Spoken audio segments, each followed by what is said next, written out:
Hi everybody, Eve Everett here, and this time around, and I know it's been a while, sorry, we're going to talk about Fire King, antiques, the be on the lookout stuff, vintage linens, and a little tip for you in case you did not know it, there are no friends at auctions. Alright, so since it's been a little while, I thought I would bring you guys up to date on a few points of interest. One of them is someone contacted me recently who just wasn't satisfied with whatever answers they were getting from other people, so maybe I was last on the list, I don't know.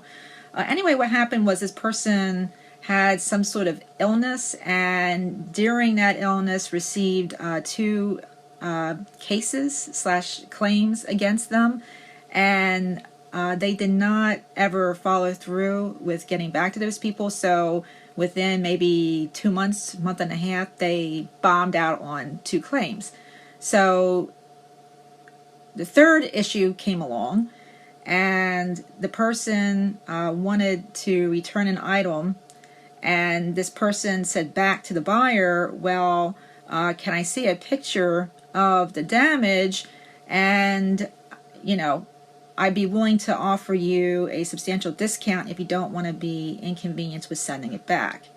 So some time went by, apparently. They did not hear back from the buyer, and they contacted the person again and essentially said the same thing. And within 2 days, that person, the buyer, had contacted eBay customer service, demanded it be escalated, and then eBay not only escalated the case, but then closed the case in favor of the buyer, even though the buyer never directly got back to the seller to try and attempt to resolve the issue. So here's the wingdinger. As a result of that, that person was put below standard, and of course is very upset about that. They contacted eBay customer service. eBay customer service, of course, said, nope, sorry. And it was sent to eBay management. I'm not sure who the person spoke to, but the next tier. And they also said, well, sorry, too bad, so sad. So, I doubt any of you are in the same boat as perhaps this person was, but if you're on the edge of your seat, so to speak, with eBay, it really doesn't take much to get you into some hot water. So the other problem with this person is now that they have 3 strikes in such close proximity, it is going to take them substantial sales volume to get above standard again.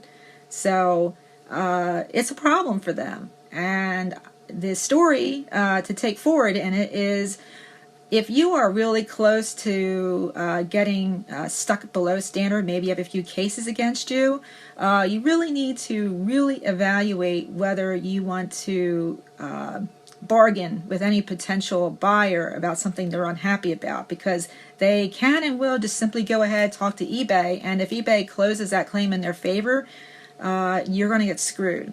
So keep that in mind, and I think that's an important lesson for us to never have to learn on our own, and I feel very bad for that person.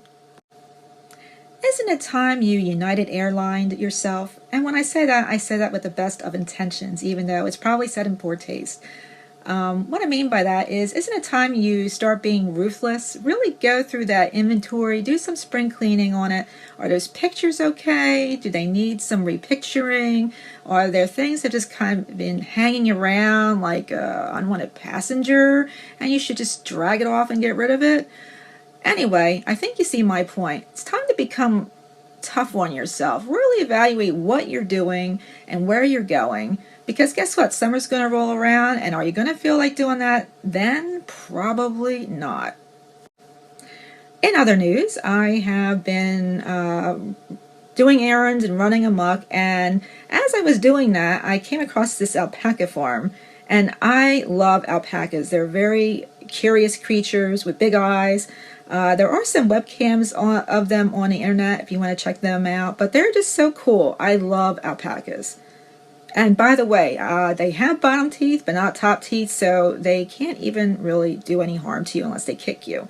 But they're just great, and I think they're awesome. If you're near an alpaca farm, it would make a great trip for the kids or just for yourself.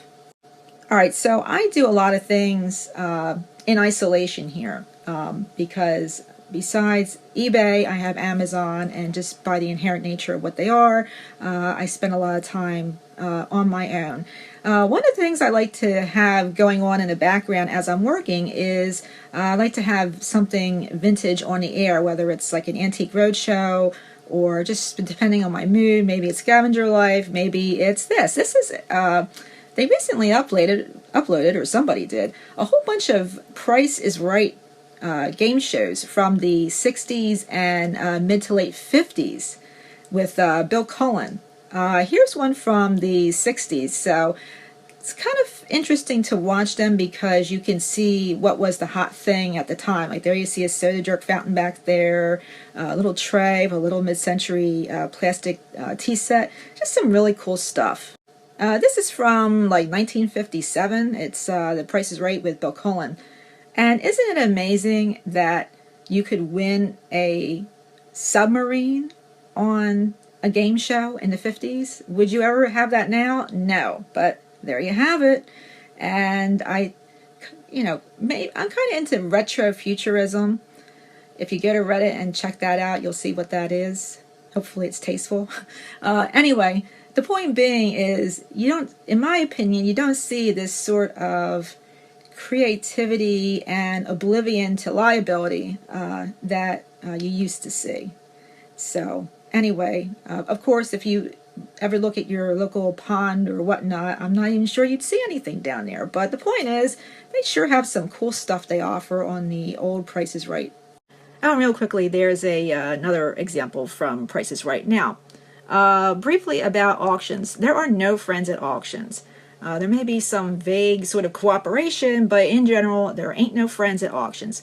One of my number one tips, if you're going by yourself and you're really worried that you're going to get into some sort of tiff with another buyer and possibly overdo your bidding, is you sit in the front row and you put your paddle real close. And that way people can't really tell if you're bidding unless they're right on top of you. It's harder to kind of get a feel for how far you'll bid on things. And if you can't see what other people are doing behind you, you'll see your range of your budget and the range of numbers that you're willing to bid on certain lots. And it's going to be a lot easier for you to stick to your budget if you can't see other people bidding around you. If you have a huge budget, then it doesn't matter. But if you're on a limited budget and you want to make sure that you're disciplined, in my opinion, you sit in one of the first two rows. I have a family member in the background just shaking their head at me, so I'm assuming it's about the United Airlines quip. Oh well, won't be the first time I get a thumbs down, but I think you guys understand the point. Anyway, this is a Westmoreland milk glass covered candy dish. It's a bird in its nest. Really cool retro look to it. But at the time I put this up, there were several of them for like $29.99, $30, and I'm thinking, good grief, how is this ever going to get shipped without being a real pain in the butt? But anyway, I put mine up for $35.99. And I sold that in a little under a month, shipped that to Ohio, and my net after everything ended up being about $22. And of course, now that I look, for example, someone has this really cool, it's that retro turquoise blue. It's coming out a little darker here, but it's the same design, just a different color from Westmoreland. They have those up for $52, and I think they'll get it. It's really cool. Here we have a vintage fairy of Italy carved wood nativity scene. Just a simple little thing. Wasn't more than 4.5 inches tall. And there are quite a few of them up. I listed mine anyway, and I sold it for $20 in under 2 weeks. Here we have a vintage lot of 1940s, some 50s or so, vintage doll clothing. No particular size or doll in mind, just a lot, maybe a few of them are homemade. There's about 11 of them here. I put these up and sold them in about 3.5 weeks. I had a best offer on these, but I did start it at 32. Someone asked for 29, and I took that and I shipped that to the UK. Here we have about 5.5 feet of antique floral brocade silk, and sold that for $59.99, and that took me about 16 days to sell. Shipped that to Australia. Alright, so here we have a leather garment bag by Hartman. Hartman has this H embossed on it. They're good to pick up. This is a very vintage one. It had a lot of scuffs and some small stains on it. It's just kind of on the borderline for something I'd be, for that size, be willing to sell. But I did pick it up thinking, well, it is Hartman. I listed it for $59.99, which was substantially under what the all leather garment bags go for, but it was also a lot more damaged. And I sold it within 5 days, so it probably, I probably should have priced it a little higher, but I'm happy with that. So I ended up doing pretty well off that. They paid for shipping as well. So again, I sold that in a very short amount of time, but I did underprice it. Here we have a old ketchup advertising stoneware jug. This was about almost a foot tall. It had a lot wrong with it. Aside from that green paint stain across it, running vertically on it anyway.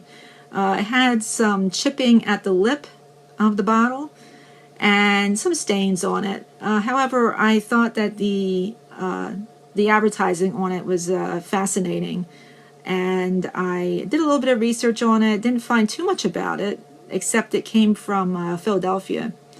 And I ended up selling that for, I listed it for $99, and I ended up selling it for 99 bucks and sold that within 2 days. So I was happy, and then I was kind of like, because anything that sells that quickly, you either got, it's just a real big coincidence where someone just was like, wow, I've been looking for that Cornell ketchup jar or jug for a long time, or you just really mispriced it and blew it. And it's probably the latter rather than the former for me. But if you do look at the sold auctions for advertising stoneware, it's all over the map. So I'm very happy that I got what I got for it.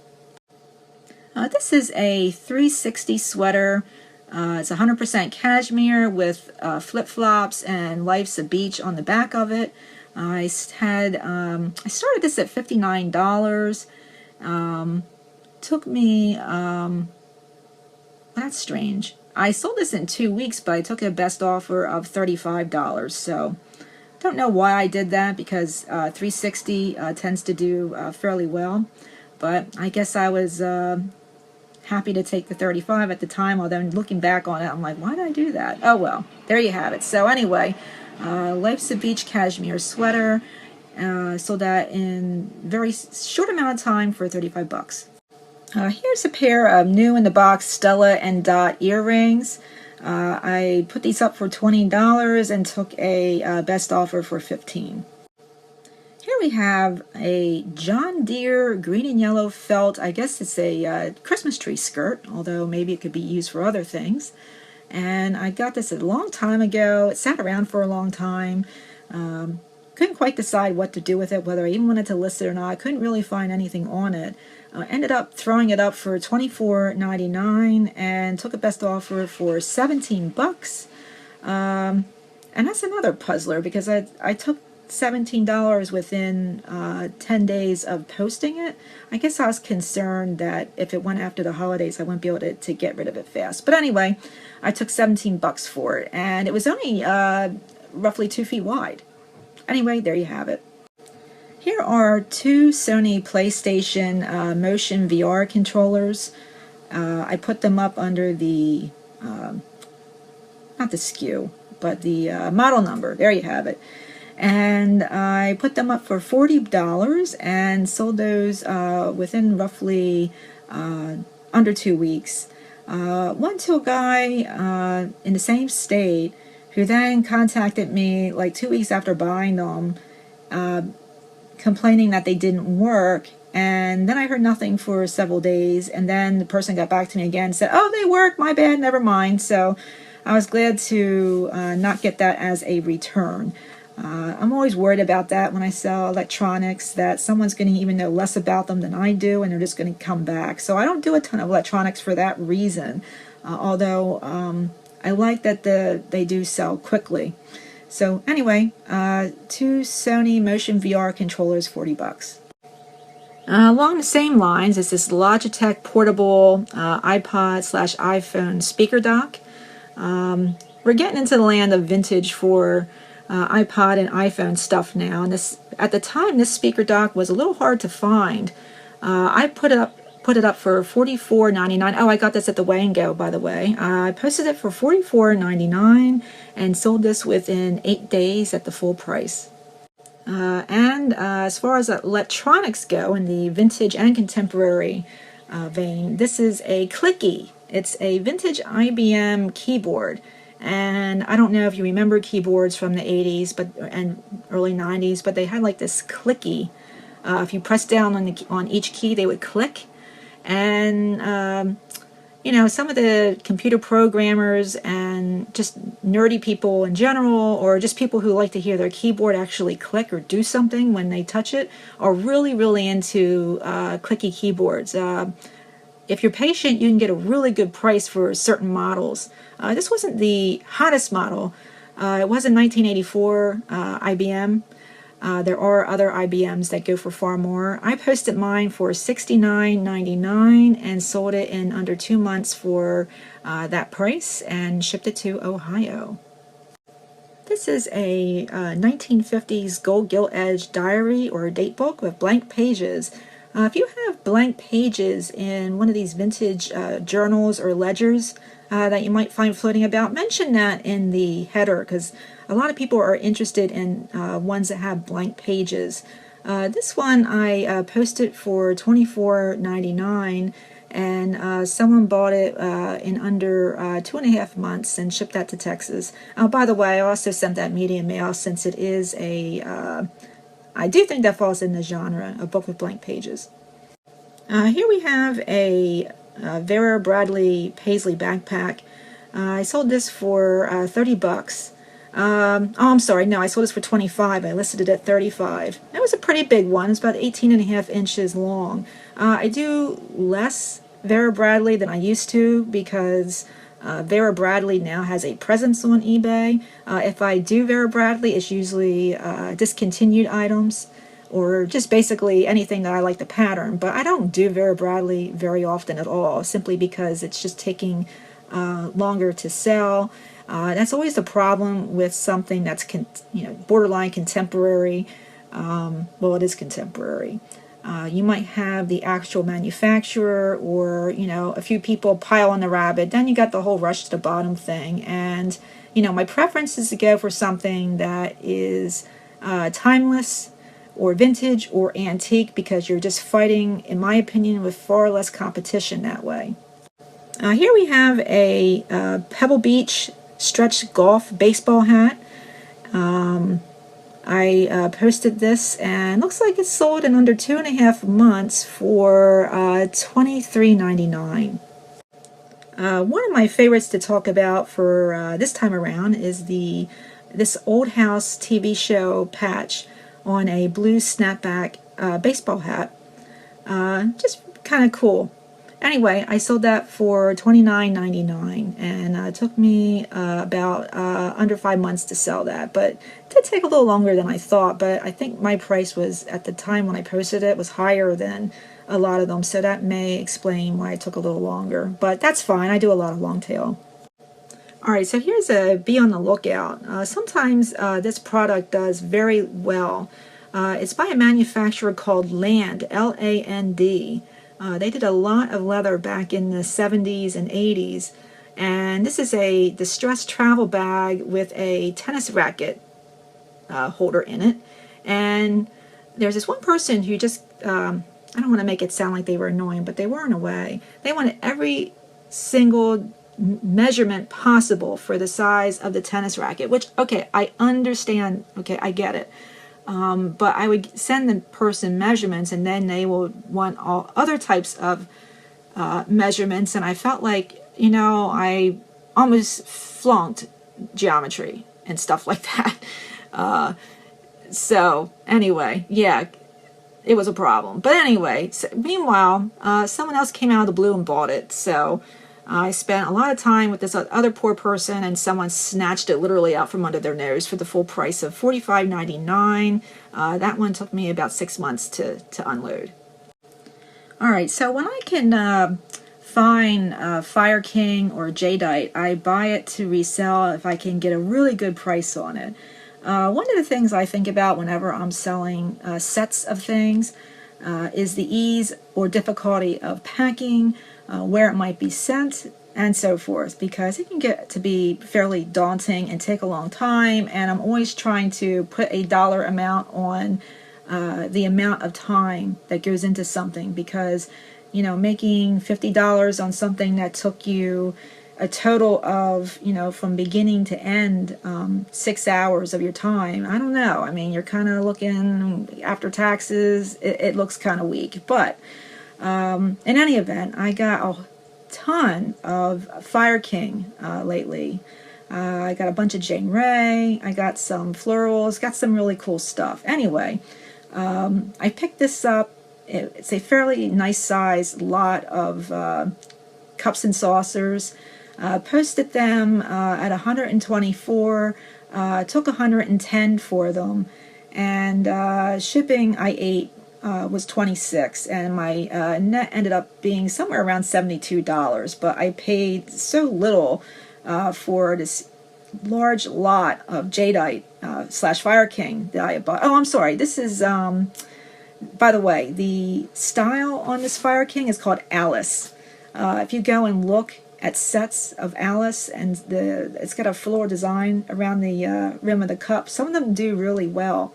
So learn your Fire King, because some of them are worth a lot. And anyway, I ended up doing pretty well on this.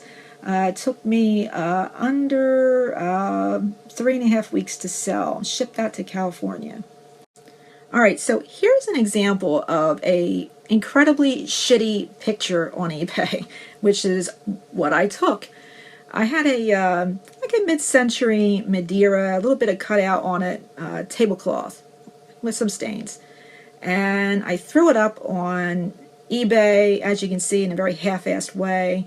And I knew I wasn't going to get much for it. I didn't even think it would sell right away, but I threw it up for $29.99, and I took a best offer of $24.99 for it, and it sold literally within a couple weeks. I was very surprised. And that is a really crappy picture, which I really encourage you to not do. Let me show you a good range for Madeira. All right, here we have some comparables for you in the Madeira category. As you can see, it can, and if you look at the solds overall, they can run the gamut. But in general, the more complicated, the more money you're going to get for them. Here's a very good example of some very elaborate Madeira, but with a very shitty set of pictures. They ended up selling theirs for on bidding for roughly $358. But if they had taken the time to do these pictures right and put it at a fixed price, probably retail at a show in Manhattan would be somewhere close to $900 to $1,100. Here's a much better example of how you should sell your things. Although I don't know if I would want to dine at a Joan of Arc Madeira hand-embroidered tablecloth. Here you have someone selling theirs for $1,800, and it's an incredible piece. And there is your lovely martyr Joan of Arc, who burned to death. Imagine putting that napkin on your lap. Anyway, but the concept and the design on this is astounding. And that's the middle of the tablecloth. But the point of showing you these is you can probably get the money that you ask on items like this if you know how to take your pictures and present it correctly. I don't know if she'll get $1,800, but she will certainly get, for such a unique, astounding, iconic example of Madeira, probably do extremely well with it. I would guess she probably, on a good day, get around $1,500 to $1,600. We'll see how she does. All right, so this is the last one I'm going to talk about for now, and it's one of the best ones of that I've had in a while, just in terms of being really far out there and just interesting. This is the only antique mourning wrap slash scarf that I have ever seen completely made out of human hair. Yes, this scarf is completely made, or wrap, completely made out of human hair. Really incredible. I did a lot of research on this. Couldn't find one single comparable. In retrospect, I blew this. I should have sat on it until I talked with some of the bigger experts in the field. There's a guy over in Australia, I think, that does nothing but mourning hair items. I should have handled this differently. But to make a long story short, I sold this in 3 days for $229, which I know, grown, right? Because I think that if I had just kind of thought about this more, I might have priced it much differently. But anyway, $229. Let me show you a close-up so you can see what I'm talking about. Sorry for the bad pictures here. Anyway, the way you can tell human hair mourning items is you gotta look really closely at how it's woven, and it has like this. It's hard to explain. It's not uniform. The weft of it, the weave of it, kind of spikes up a little bit. It just looks kind of hairy, but it looks different than animal hair. It looks like old human hair. Human hair also does not fade the way other types of hair will, so you can kind of tell that way too. But this even had small pom-poms on the edges that were made of human hair. It was a crazy piece, and I undersold it, and so yeah, I'm beating myself up about it. But hey, yeah, eBay, antique human hair mourning scarf. Who knew? But there you have it, and that's my week on eBay. Anyway, guys, I will see you the next time around, and until then, good hunting.